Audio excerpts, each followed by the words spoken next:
नमस्कार दोस्तों, स्वागत है हमारे YouTube चैनल के जी सकते हैं। तो चलिए आज की इस वीडियो में हम वर्कशीट में इनवैलिड डेटा की एंट्री को रोक सकते हैं। ठीक है, क्या है, हम इसमें इनवैलिड डेटा एंट्री को क्या कर सकते हैं, डेटा एंट्री करते हैं तो क्या करता है, हमें एक एरर मैसेज दे देता है। ठीक, ये देखिए, डेटा वैलिडेशन से हम किसी भी सेल या कॉलम में क्या करते हैं, एक रूल डिफाइन कर देते हैं। ठीक है, और हमें उसी रूल के हिसाब से डेटा एंट्री करनी होती है। यदि हम उस रूल के हिसाब से डेटा एंट्री ना करें तो ये हमें एरर मैसेज देता है ना। डेटा वैलिडेशन का यूज करके हम अपने डेटा एंट्री में हम काफ़ी एक्यूरेसी ला सकते हैं। ठीक है, चलिए समझते हैं। पहले हम एक डेमो देख लेते हैं कि वैलिडेशन काम किस तरह करता है। जैसे देखिए, नेम में, यदि नेम में आप कोई गलती से नंबर इंटर प्रेस कर देते हैं तो हमें क्या एक मैसेज दे देगा, एरर दे देगा कि प्लीज इंटर ओनली टेक्स्ट। ठीक है, और ट्राई करके हम उसको सुधार सकते हैं। मोबाइल नंबर में देखिए, जैसे आप मोबाइल नंबर कितने अंक का होता है, 10 अंक का। यदि आप उससे कम अंक डालते हैं या ज़्यादा डालते हैं तो ये हमें क्या कर देगा, अलर्ट कर देगा, इंटर ओनली 10 डिजिट नंबर। ठीक इसी प्रकार से DOB में देखिए, हमने एक ऐसा रूल सेट कर दिया है, एक ऐसा डेटा वैलिडेशन सेट किया है कि जो 18 वर्ष का है उसी का एज इंटर हो, अदरवाइज नहीं। जैसे हमने क्या डाल दिया, 1996, ये एक्सेप्ट कर सकते हैं। और 4519996 इसको इसने एक्सेप्ट कर लिया। बट आप जैसे डालोगे 4/5/2018 तो आप देखिए, बेटा तेरा पत्ता कट गया, अभी तो 18 वर्ष का नहीं हुआ। ठीक है, देखिए ये कंप्यूटर हमें मैसेज नहीं दे रहा है, ये मैसेज हम खुद से क्रिएट करते हैं कि जब हम गलत डेटा डालें या हमने जो रूल्स बनाया है उसके खिलाफ जाके हम कोई डेटा डालते हैं तो क्या करें, हमें एक मैसेज आ जाए। ठीक है, तो आप ये मैसेज हम कैसे बनाते हैं ये हम आपको बताएंगे। ठीक है, तो डेटा वैलिडेशन हम इसमें क्या किसी भी सेल या कॉलम में रूल्स डिफाइन कर सकते हैं, लिमिटेशन लगा दिया। ठीक है, जैसे आप इसमें भी देखिए, यदि आप 90,000 इंटर करेंगे, ठीक है, तो ये देखिए हमें ये एरर दे रहा है, you enter large salary amount, you can enter 8,000 to 25,000 if your salary has increase then continue. ठीक है, तो इस तरीके से हम मैसेज को भी सेट कर सकते हैं। ये बोल रहा है कि आप 8,000 से 25,000 तक के अमाउंट को ही इंटर कर सकते हैं, उससे ज़्यादा नहीं। तो हम एक सेल में लिमिटेशन भी लगा सकते हैं। तो चलिए सीखते हैं कि इसको अप्लाई कैसे किया जाए। देखिए, जैसे हमें इस कॉलम में डेटा वैलिडेशन लगाना है और हम स्टेप बाय स्टेप सीखेंगे। ठीक है, चलिए सीखते हैं। जैसे हमें इस कॉलम में डेटा वैलिडेशन लगाना है कि इसमें हम टेक्स्ट एंटर करें, नंबर नहीं। ठीक है, तो आपको ये कॉलम को सेलेक्ट करना है, डेटा वैलिडेशन में जाना है। ठीक है, डेटा वैलिडेशन में जाएंगे तो देखिए हमने इसमें ऑलरेडी लगा रखा है। ये डेटा वैलिडेशन का विंडो आपके सामने आएगा। इसमें 3 चीज़ें होती हैं, setting, input message, error, alert. ठीक है, तो सेटिंग में क्या होता है, यहाँ हम रूल सेट करते हैं, वैलिडेशन लगाते हैं, जिसे वैलिडेशन कहते हैं, रूल सेट करते हैं। ठीक है, हमने यहाँ क्या रूल दिया इस कॉलम में, इज टेक्स्ट। ठीक है, हमने क्या किया यहाँ इस कॉलम में, इज टेक्स्ट। तो देखिए सेटिंग में जाएंगे तो यहाँ अलाउ ऑप्शन आता है, अलाउ ऑप्शन में इतने ऑप्शन होते हैं, आप देख सकते हैं। ठीक है, जिसको हम एक एक करके सीख रहे हैं। तो पहले हम स्टार्ट करते हैं कस्टम से। कस्टम में जाके हम क्या कर सकते हैं, खुद का कोई रूल्स डिफाइन कर सकते हैं। जैसे हमको इस कॉलम में क्या चाहिए, ओनली टेक्स्ट, नंबर नहीं चाहिए, तो आपको क्या करना है, इक्वल साइन लगाना है और यहाँ से क्या लिखना है, इज टेक्स्ट। ठीक है, इज टेक्स्ट ब्रैकेट ओपन करके आपको सेल को क्या करना है, सेलेक्ट करना है। ठीक है, सेलेक्ट करने के बाद ब्रैकेट को क्लोज करिए और इक्वल लगा के आपको क्या लिखना है, ट्रू। ठीक है, ये आपने किया तो देखिए ये आपका वैलिडेशन यहाँ अप्लाई हो जाता है। यदि आप नंबर इंटर करेंगे और इंटर की प्रेस करेंगे देखिए हमें एरर देगा। तो चलिए ये तो ठीक है, हमने इज टेक्स्ट क्यों लगाया, आपको पता है इज टेक्स्ट एक फंक्शन होता है। ठीक है, ये इज टेक्स्ट क्या एक फंक्शन है। अब मैं इस सेल का रेफरेंस ले रहा हूँ, इंटर की सॉरी। तो चलिए हमने देख लिया कि हम कैसे रूल सेट कर सकते हैं। अब ये जो मैसेज आता है, इस मैसेज को कैसे डिफाइन किया जाता है। ठीक है, तो यहाँ से आप रूल्स सेट करेंगे, उसके बाद एरर, है ना। यदि आपने जो सेट किया है, रूल्स सेट किया, जो वैलिडेशन लगाया है, यदि उसके अकॉर्डिंग, उसके बिहाफ में एंट्री हो रही है। ठीक है, देखिए एरर मैसेज। एरर मैसेज क्या है? एरर मैसेज ये है कि आपने यहाँ जो रूल डिफाइन किए हैं, जो वैलिडेशन डिफाइन किया है, यदि इसके निगेटिव एंट्री हो, ठीक है, निगेटिव मतलब कि आपने जो रूल्स दिया है और हम जो डेटा एंट्री कर रहे हैं इस रूल्स का पालन नहीं करता है, ठीक है, इस वैलिडेशन का पालन नहीं कर रहा है, तो हमें क्या आ जाना चाहिए? एरर मैसेज आ जाना चाहिए कि हम गलत एंट्री कर रहे हैं। ठीक है, तो वो एरर मैसेज आप यहाँ से डिजाइन कर सकते हो। देखिए इसमें पहला आता है स्टाइल, ठीक है, मतलब कि किस टाइप का आपको मैसेज शो कराना है। Stop, warning, information. स्टॉप करेंगे तो वो हमें उस सेल के आगे बढ़ने नहीं देगा या उस सेल में हमें डेटा लिखने नहीं देगा यदि हम डेटा को गलत इंटर कर रहे हैं। ठीक है, टाइटल मतलब कि जो मैसेज आए उसका टाइटल क्या होना चाहिए और हमें मैसेज क्या शो करना है वो हम यहाँ लिखेंगे। ठीक है, तो जब आप यहाँ टेक्स्ट की जगह नंबर लिखते हैं और इंटर की प्रेस करते हैं तो देखिए हमने टाइटल में एरर किया था। ठीक है, और टेक्स्ट में हमने ये लिखा और ये स्टॉप की विंडो है, इसकी विंडो है स्टॉप। ठीक है, कैंसिल कर लिए। स्टॉप की जगह आप क्या लाएं? वार्निंग। तो वार्निंग की विंडो कैसी होती है? वार्निंग की विंडो कुछ इस प्रकार की, ठीक है, जिसमें आप ये हमें सिर्फ वार्निंग देगा कि आप डेटा जो एंट्री कर रहे हैं डेटा वो गलत कर रहे हैं। यदि आप उस डेटा को रखना चाहते हैं तो यस करें, नहीं रखना चाहते हैं तो नो। इसी तरह हमारा क्या आता है? एक इंफॉर्मेशन। इंफॉर्मेशन क्या करेगा? ये इंफॉर्मेशन टाइप का विंडो लाएगा। तो देखिए इंफॉर्मेशन टाइप का विंडो ला रहा है कि आप जो डेटा एंटर कर रहे हैं वो गलत है। ठीक है, यदि आपको ये डेटा रखना है तो ओके करें, यदि नहीं रखना है तो कैंसिल करें। और स्टॉप का जो ऑप्शन आता है स्टॉप, ये क्या करता है? इसका विंडो स्टॉप देते हैं। ठीक है, अब इसमें क्या होगा? जैसे इंफॉर्मेशन और एरर में हम जो डेटा गलत इंटर कर रहे थे उसमें ऑप्शन था कि हम उस डेटा को रख भी सकते हैं, नहीं भी रख सकते। इसमें कोई ऑप्शन नहीं रहता है, ये गलत डेटा को रखने ही नहीं देगा। या तो आप रिट्राई करिए या तो कैंसिल करिए। रिट्राई का मतलब इसे चेंज करिए। ठीक है, और यदि हम टेक्स्ट लेते हैं तो बढ़ने देगा, और यदि नंबर लेते हैं तो नहीं। तो चलिए आप ये समझ चुके हैं कि ये तीनों ऑप्शन का क्या मतलब है। ठीक है, आप ये मैसेज को भी समझ लिए हैं।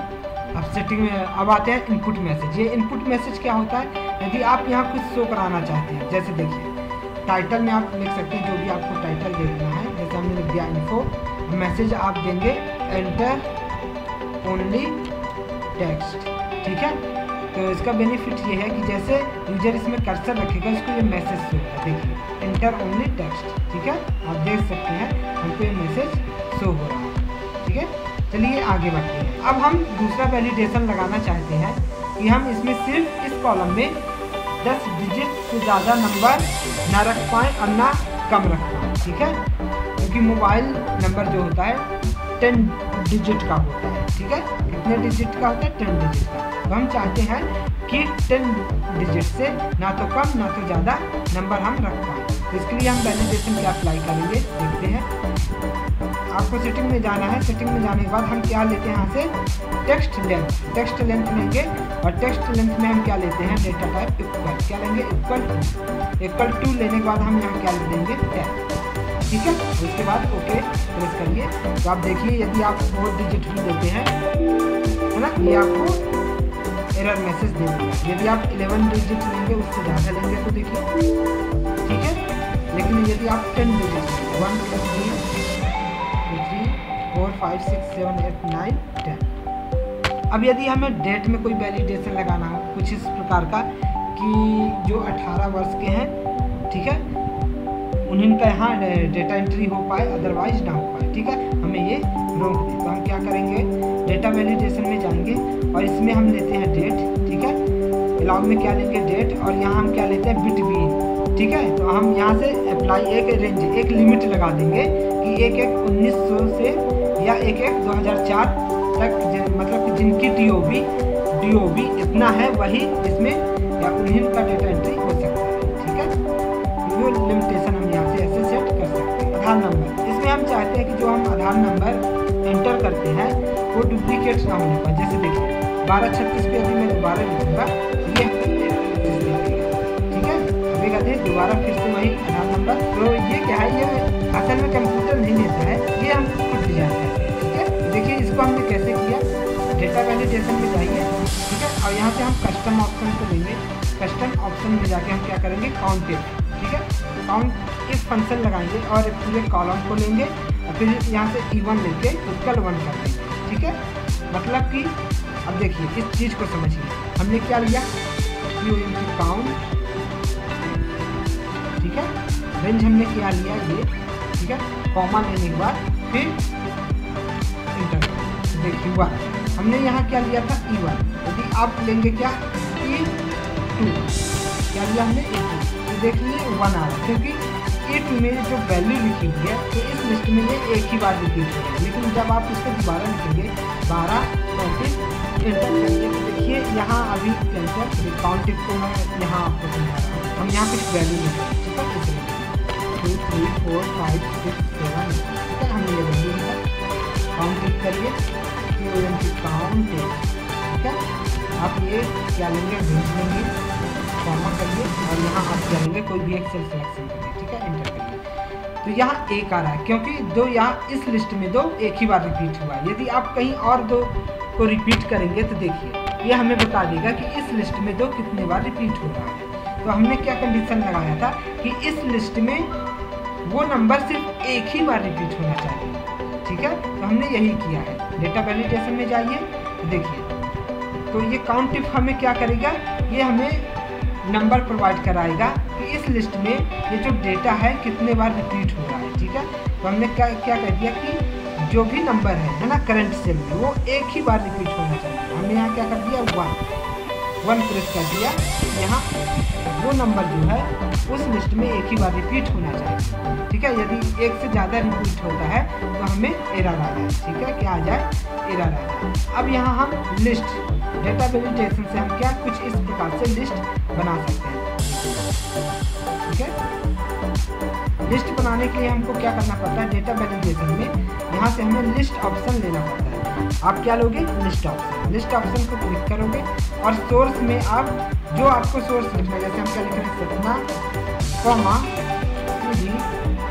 कॉमा पन्ना, आपको जो लेना है आप यहाँ से कॉमा लगा के लेंगे। ठीक है, तो हमने 1 2 3 4 आइटम रखे हैं। ठीक है, 4 आइटम्स रखे हैं और इसको ओके करने के बाद देखिए इसमें हमको 4 आइटम्स होंगे। और इसके अलावा यदि आप कोई दूसरे सिटी का नाम लिखते हैं तो ये हमें एरर देगा। जैसे हम क्या लिखते हैं, यदि मान लो हम लिख देते हैं दिल्ली। ठीक है, ये एक दूसरा नाम है जो हमारे लिस्ट में एग्जिस्ट ही नहीं करता है। तो आप एंटर करिए, ये हमें क्या दे रहा है, इंफॉर्मेशन दे रहा है ना। इस बार एरर मैसेज स्टॉप वाला विंडो नहीं आया, इंफॉर्मेशन विंडो आया। ठीक है, ये सिटी इस लिस्ट में नहीं है। क्या आप इसी नाम के साथ आगे बढ़ना चाहते हैं?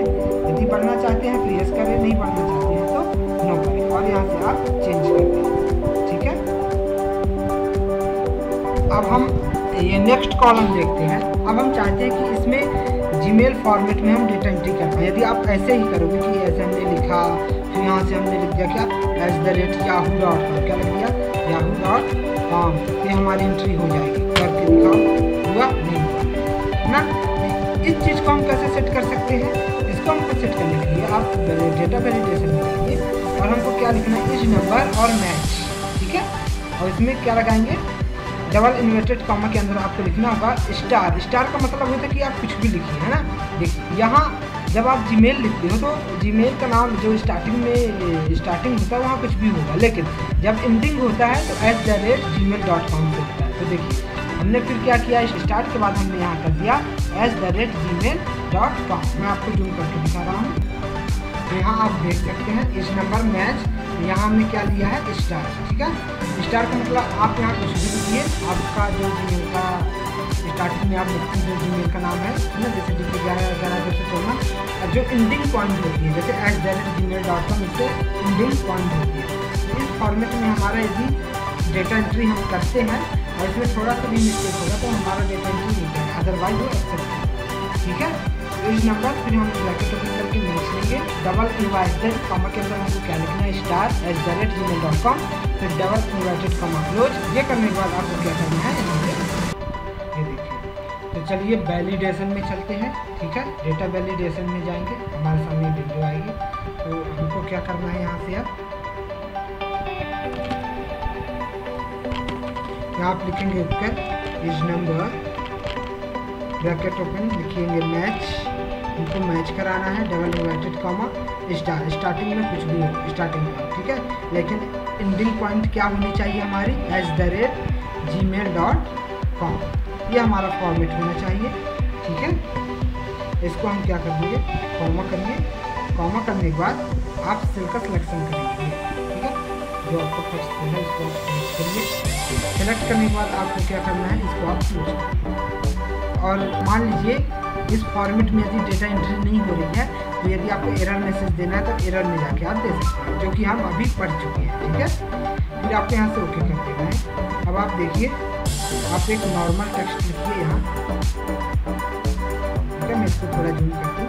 जैसे हमने लिख दिया www.google.com, तो क्या एक्सेप्ट करेगा? ठीक है, लेकिन आप लिखेंगे निकल के gmail.com, हमने फॉर्मेट क्या लिया जो हमने वहाँ सेट किया। तो इस कॉलम को सिलेक्ट करें, डेटा वैलिडेशन में जाते हैं, तो इसके लिए हम क्या करते हैं, इस नंबर, ठीक है, और यहाँ से मैच लेंगे, फिर डबल इन्वर्टेड कॉमा के अंदर हम क्या लेते हैं star@gmail.com, मतलब ये फॉर्मेट यदि हम अप्लाई करते हैं, इस फॉर्मेट में डेटा एंट्री होगी तो ये एक्सेप्टेड करेगा डेटा को, अदरवाइज हम यहाँ एरर मैसेज सेट कर देते हैं। ठीक है, तो आप फॉर्मेट इस तरीके से ले सकते हैं। यहाँ स्टार का मतलब क्या होता है आप देख सकते हैं, जो स्टार है तो यहाँ कोई भी टेक्स्ट हो सकता है स्टार्टिंग पॉइंट, ठीक है, लेकिन जो एंडिंग पॉइंट है वो क्या है @gmail.com रहेगा। ठीक, अब सैलरी में हमने डिफाइन किया हुआ है कि आप 8,000 से 25,000 के बीच में कोई भी सैलरी यदि डालते हैं, ठीक है, वो एक्सेप्टेड है, अदरवाइज आप उससे लार्ज सैलरी डालेंगे तो हमें रोक देगा कुछ इस प्रकार से। देख सकते हैं कि अपने मन से सैलरी नहीं लिख सकते हो, और 8,000 से 25,000 के बीच में ही लिखो, और यदि किसी की सैलरी बढ़ गई है तो आगे बढ़ो। तो ओके बटन को आप क्लिक करते हो तो देखिए एक्सेप्टेड हो जाएगा, और यदि कैंसिल बटन को आप क्लिक करते हो तो अनएक्सेप्टेड रहेगा। ठीक है, इसको हम क्या करना है, सेलेक्ट करना है, डेटा वैलिडेशन में जाना है। इसके लिए हमने क्या लिया था, होल नंबर। ठीक है, होल नंबर में हमने क्या लिया, बिटवीन में हमने मिनिमम 8,000 से लेके मैक्सिमम 25,000 तक सैलरी हमने यहाँ क्या कर दिया, सेट कर दिया। ठीक है, उसके बाद हम यहाँ ओके बटन पे क्लिक कर देंगे। ठीक, अब आते हैं टाइमिंग। देखिए हमने इसमें कैसा वैलिडेशन लगाया हुआ है, इसमें हम 8 बजे से 10 बजे या 11 बजे तक के बीच का ही टाइम फिल कर सकते हैं, अदरवाइज नहीं कर पाएंगे। देखिए जैसे हम 10 AM करेंगे, 10 AM ये एक्सेप्ट कर लेगा, लेकिन हम यदि करें 12 AM तो ये एक्सेप्ट नहीं करेगा। तो प्लीज़ फिल करेक्ट टाइम। ठीक है, तो इसके लिए हम क्या लेते हैं, डेटा वैलिडेशन में टाइम ऑप्शन में जाएंगे। टाइम ऑप्शन में आपको बिटवीन लेना है, बिटवीन के बाद स्टार्टिंग टाइम और फिर यहाँ से एंडिंग टाइम। ठीक है, स्टार्टिंग टाइम हमने क्या कर दिया 8 AM और एंडिंग टाइम हमने क्या कर दिया 12 PM। ठीक है, 12 PM में आप एंडिंग टाइम कर दीजिए। तो वैलिडेशन में जाएंगे, फिर टाइम में जाएंगे, यहाँ से टाइम लेंगे, यहाँ बिटवीन में जाते हैं। बिटवीन में जाने के बाद हम स्टार्ट टाइम 8 AM लिख दिए और एंडिंग टाइम हमने क्या लिख दिया 11 AM। और यहाँ हम एरर मैसेज सेट कर देते हैं। यदि आपको स्टॉप लेना है तो स्टॉप विंडो सेट कर लीजिए। ठीक है, मतलब कि जो मैसेज का स्टाइल है वो कैसा होना चाहिए, और यहाँ से ओके बटन पे क्लिक कर दीजिए। ठीक है, यदि आप 8 से 9 के बीच में टाइम लेते हैं तो ठीक है, अदरवाइज आप उसके बाद की टाइम लेंगे तो ठीक नहीं। ठीक है, तो आज के वीडियो में इतना ही। अब हम मिलते हैं नेक्स्ट वीडियो में। Thank you so much. Hello दोस्तों, उम्मीद है कि आपको हमारे चैनल के कंटेंट पसंद आए होंगे। अगर आपने अभी तक हमारे चैनल को सब्सक्राइब नहीं किया है तो अभी कर लें, ताकि आप हमारे नए वीडियो से अपडेटेड रहें। अगर आपका कोई सवाल है या सुझाव है तो कमेंट सेक्शन में लिख सकते हैं, और ये वीडियो अपने दोस्तों के साथ शेयर करना ना भूलें। फिर मिलते हैं अगले वीडियो में। धन्यवाद।